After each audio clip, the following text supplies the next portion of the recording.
Hi, I'm here from Aunt M's Quilts and M's Scrap Bag, and today I'm going to teach you how to make bias tape. It's great for like handles on your baskets or if you're doing a vine on your quilt. I'm going to show you two methods. One that requires, this is my easier method, these handy tools that will make the bias tape, and they come in different sizes, so you can get all different sizes for your bias tape. And then I'll show another method where you don't need any tools. All right, thanks for watching my video. Remember to like and subscribe. Let's get started. Okay, so we're going to find our 45-degree line right here on our ruler. And we're going to, I'm going to turn it this way, but that's the 45 degrees. Sorry, we're getting a glare with the light. And line that up along the edge of our fabric. And then we're just going to make a cut. And that gives us our biased edge there. I have already done that on this blue. So then I'm just going to line this up. I'm going to line it up this way because I'm right-handed. Just be careful not to stretch your edge as you're manipulating it, but I'm just lining it up along the inch mark here on my ruler. And I'm going to cut this at 1 3/4. And that's going to give me this stretchy bias. The easiest way to do this bias is with a bias tape maker. And you can buy these. I'll put a link for you to follow in the description.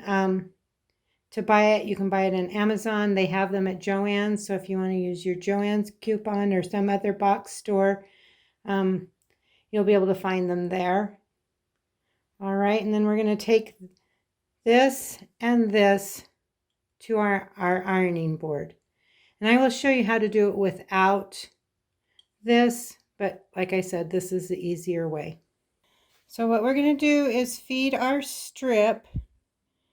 You see I have it down in this one side here, and I'm going to kind of feed it, and as I go up that angle, I'm going to feed it through, and then where the slit is, I'm just going to pull the fabric through. So it's coming out on this side, all right? And it looks like this on the, we're just going to center it. So it's centered coming through here, and it's coming out on this side. And then I'm going to grab a pin, and I'm just going to pin this to my ironing board. That doesn't move. And then I'm just going to pull and press as I pull that along.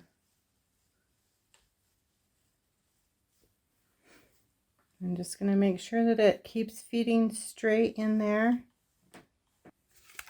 I'm going to spray it with a little spray starch and then fold it in on itself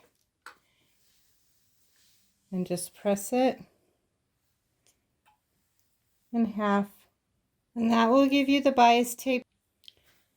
The second method, we're still going to cut our strip the same size as we did in the same method as before. We're going to find the center here of our strip. Just going to finger press that. And then we're going to fold this each side into the center. Then we're going to make our own little guide here.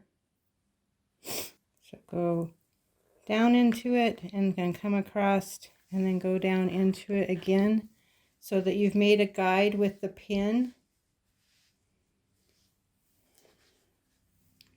That's the width of your bias tape. And then we're just going to press.